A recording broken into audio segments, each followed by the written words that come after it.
y está gritando delante y no te oye, o está hablando con alguien, con el marido que está histérico, y tú estás tratando de hablar y él no te está oyendo, o ella no te está oyendo. ¿Por qué? Porque no tenemos la actitud que tenemos que tener. Hay una actitud de altanería que a Dios no le agrada, pero cuando Habacuc entendió que tenía que entrar en humillación, él dijo: he oído tu palabra y temí. Oh Jehová, aviva tu obra. O sea, dejó de pensar en él y comenzó a pensar en la justicia de Dios, que era lo más importante, que la justicia de Dios se llevara a cabo. Aunque en la justicia de Dios yo pierda algunas cosas, lo más importante va a ser que Él avive su obra en medio de los tiempos. O sea, que lo que Él ha trazado para la vida, para la gente, para el mundo, siga hacia adelante, que avive su obra en medio del tiempo. O sea, cuando yo entro en una actitud de humillación, no importa lo que me va a pasar a mí. Entramos y entendemos que faltamos delante de Dios. Y si nuestra falta merece castigo, lo recibimos. Eso es lo que le pasa a la gente. A la gente le gusta hacer las cosas y no le gusta recibir las consecuencias de sus actos. Eso le pasa a la iglesia. Iglesia, tú estás frío espiritualmente. ¿Cuál es la consecuencia de tus actos? No vas a ver el Espíritu Santo morando dentro de ti. ¿Por qué? Porque Dios no habita en vasos sucios. Entonces te preguntas por qué te sientes vacío, te preguntas por qué no puedes orar, te preguntas por qué todo está al revés, porque el Espíritu de Dios no mora en vasos sucios. Así que por lo tanto, cuando tú vienes a la presencia de Dios, tú vienes en humillación, entendiendo que eres Padre, que Él es soberano, que Él es sobre todas las cosas, que Él está en el cielo y tú estás abajo aquí en la tierra, y que tú eres un pecador. Porque cuando tú vienes delante de la presencia de Dios justificándote, Dios no va a hacer absolutamente nada. ¿Qué es lo que hace aquí Habacuc? Ya no es la actitud de quien alterca con Dios. Ya él no estaba discutiendo con Dios cuando se presenta en el capítulo 3. Ya él no estaba diciendo: ay, ¿por qué yo tengo que ver esto? Ay, ¿por qué yo tengo que ver lo otro? Hasta que tú no bajes la actitud, Dios no va a hacer nada con tu vida. Hasta que tú no bajes la actitud, el reloj de Dios se detiene contigo. Hasta que tú no bajes las exigencias, Dios no va a bregar. Hasta que tú no hagas lo que tienes que hacer, nada va a pasar. Así que tenemos que ponernos en humillación. Vemos a un Habacuc que no está protestando. Entiende que Jehová va a castigar al pueblo porque se lo merece. Si nosotros viniéramos delante del Señor y le dijéramos: Señor, yo sé que yo estoy mal, yo sé que yo he provocado esta situación, yo sé que mi corazón no es bueno, yo sé que yo no soy un ángel, yo sé que yo he estado mal delante de tu presencia, muchas cosas pasarían en tu vida. Viviríamos una vida de victoria. ¿Viste? Analiza lo que pasó aquí en el momento de la adoración, en el momento en que te pusiste en una mente con el Señor, en un mismo espíritu entre Dios. ¿Tú te sentiste diferente o dime que no?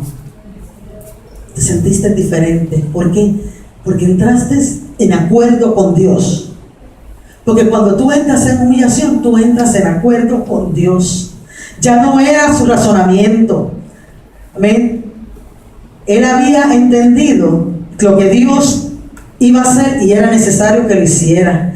Él tampoco le dice a Dios que no castiga al pueblo. A veces venimos delante de la presencia de Dios y venimos: Señor, yo quiero que tú hagas esto y tú lo haces de esta manera, y yo no quiero que tú castigues a fulano de tal. Acepta la justicia de Dios. When you accept it, cosas grandes van a hacer, porque aunque el pueblo fue cautivo como quiera, porque el pueblo estuvo 70 años en cautiverio, pero tú sabes que en esos 70 años de cautiverio, el pueblo dejó de ser idólatra. El pueblo dejó de faltarle a Dios sirviendo a dioses ajenos. Entonces Habacuc entra en términos con Dios de decirle: Señor, yo me humillo delante de tu presencia, escuché tu palabra y temí, y entiendo que lo más importante es que las cosas sigan su curso, porque tú sabes lo que es mejor. Aunque el cautiverio se ve como algo feo, aunque estar aislado se ve feo, aunque yo perder el marido o la esposa se ve feo, aunque yo perder amistades se ve mal,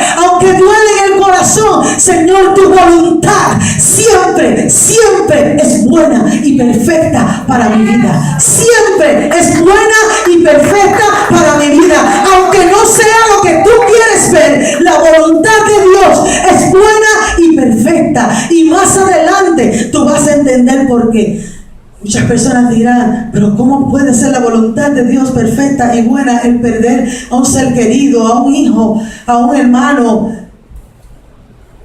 Tal vez esa persona estaba en el momento de Dios, en el único momento que tal vez Dios podía hacer algo por esa persona.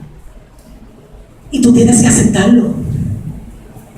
A veces nosotros peleamos tanto con Dios por lo que Dios decide. A veces los hijos se nos van de las manos. Pero yo tengo que entender que Dios, aún en el cautiverio, aún en la porquería que ellos se metan, Dios los va a guardar.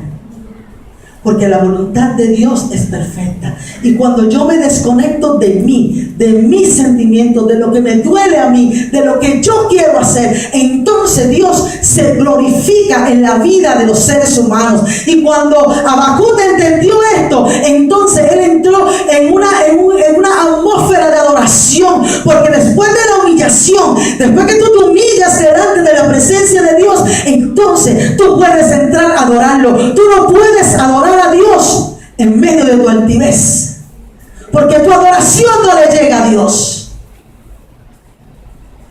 Esa es otra de las cosas que aprendimos con el profeta Habacuc en este momento en que él pudo orar, porque mientras tanto él no estaba orando, él estaba quejándose, él estaba cuestionando la justicia de Dios. Algo ocurrió cuando Habacuc dejó de pensar en su propia nación, en los caldeos, y contempló solo la santidad de Dios.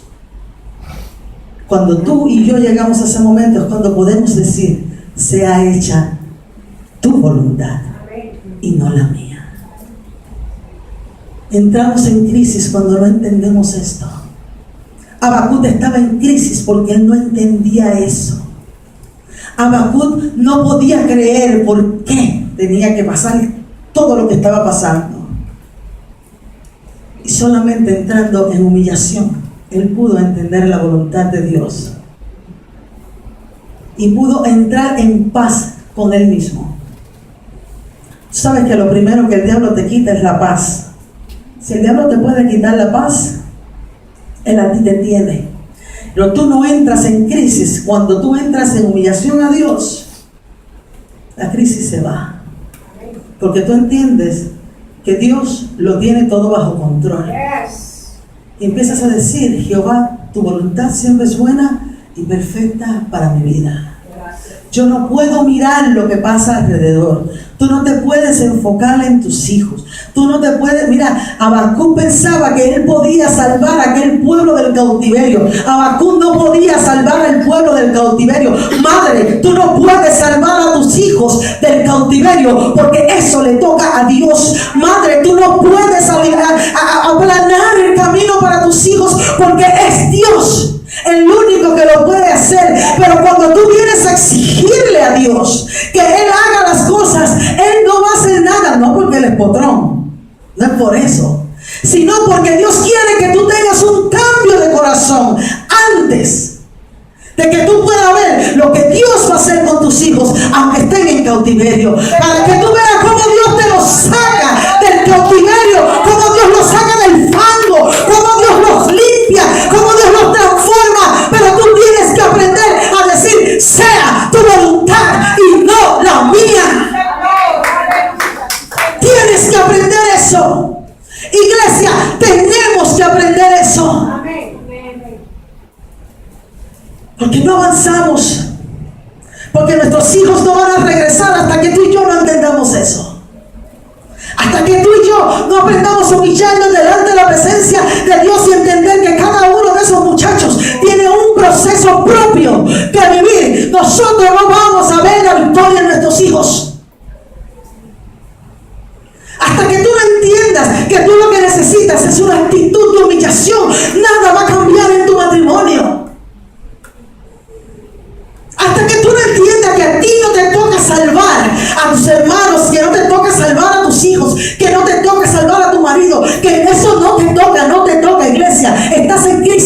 te da la gana.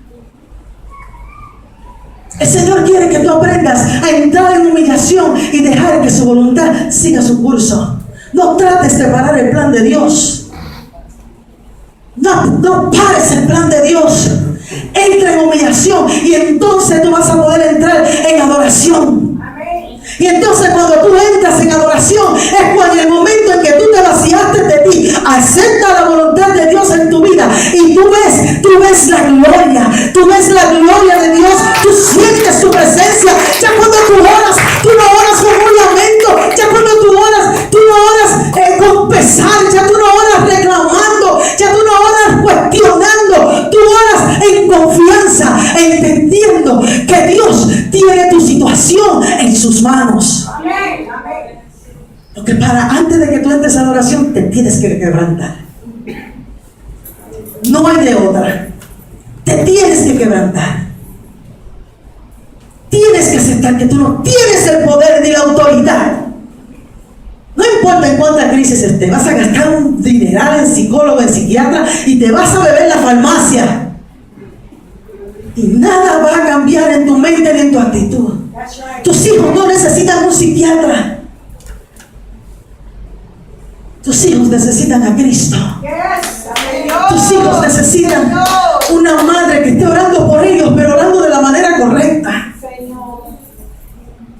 Tu matrimonio no necesita consejería secular. Tu matrimonio necesita a Cristo. Cristo necesita ser el centro de tu matrimonio. Joven, tu vida no va a ser nunca la vida que Dios quiere para ti si tú no te humillas y le dices: Señor, que sea tu voluntad. Mientras tú sigas buscando tú, mientras tú quieras escoger tú, lo que tú escoges no es lo mejor. Lo que Dios escoge es lo mejor para tu vida. Pero pastor, un novio no me va a caer del cielo.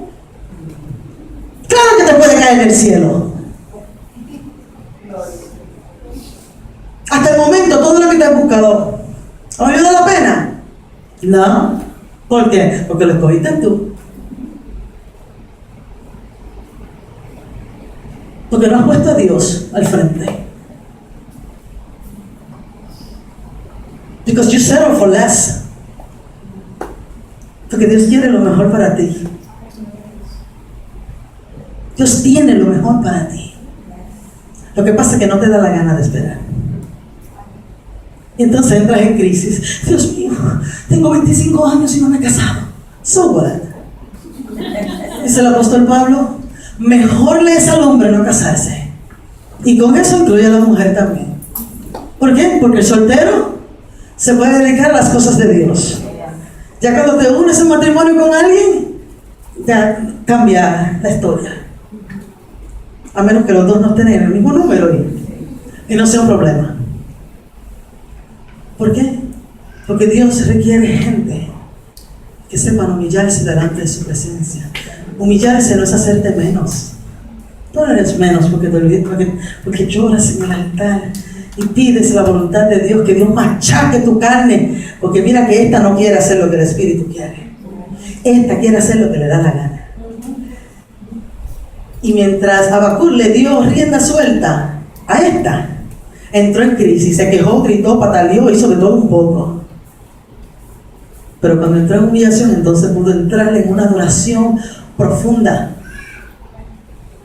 Pudo entrar y ver la gloria de Dios.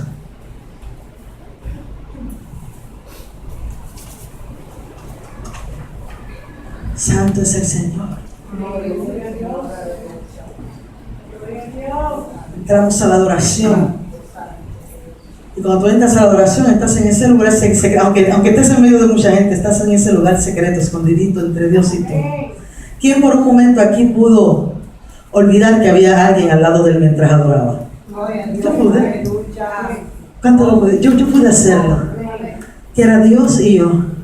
Era mi adoración. Era esa conexión de espíritu. ¿Tú sabes por qué? Porque Dios es espíritu. Si tú no puedes poner a un Dios sobrenatural, tú no puedes poner a un Dios espiritual en tu situación carnal. Tú tienes que entregarle lo natural tuyo, tus iras, tus confusiones, todo lo que tengas que no le agrada tus emociones, tú tienes que ponerlas en manos de un Dios todopoderoso. Y entonces ya no son simplemente emociones humanas. Dios usa esa situación para glorificarse. ¿Y qué viene después de la adoración? Entonces, ¿qué hizo Habacuc después que adoró? Entonces, él pidió. Él puso una petición. Amén. Finalmente llegamos al aspecto de la petición. El apóstol Pablo dice que por nada estemos afanosos. Si la palabra de Dios te dice que tus hijos van a ser enseñados por Jehová, entonces, ¿por qué todos los días tú estás con la misma? Y dale que dale. Si Dios dijo que lo ibas a enseñar a él, aunque tú no veas, tú tienes que creer. Señor, gracias. Gracias, Señor, porque tú estás enseñando a mi hija. Aunque yo no vea, aunque la vea cada vez más. Señor, gracias porque tú la estás enseñando. En algún momento she's gonna get it. En algún momento se le va a meter en la cabeza. Pero tenemos que pasar un proceso: humillación, adoración y entonces petición. La verdadera oración siempre incluye estos tres elementos. Cuando tú de verdad estás orando a Dios, incluye la adoración, la humillación, la adoración y entonces la petición. ¿Tú quieres contestación a tus peticiones? Analiza tu corazón y mira a ver si estás ignorando alguna de estas dos anteriores. Cuando Habacuc entendió esto, entonces él pudo decir lo que dice Habacuc capítulo 3, y es un versículo muy bonito. Capítulo 3, versículo 17. Si no lo tienes marcado en tu Biblia, márcalo. Habacuc 3, 17 dice: aunque la hierba no florezca, ni en las vides haya fruto, aunque falte el producto del olivo, y los labrados no den mantenimiento, y las ovejas sean quitadas de la majada, y no haya vacas en los corrales, y este es el más lindo. Con todo, yo me alegraré en Jehová y me gozaré en el Dios de mi salvación. Cuando tú entras a ese nivel, entonces tú puedes entender lo que dice la palabra,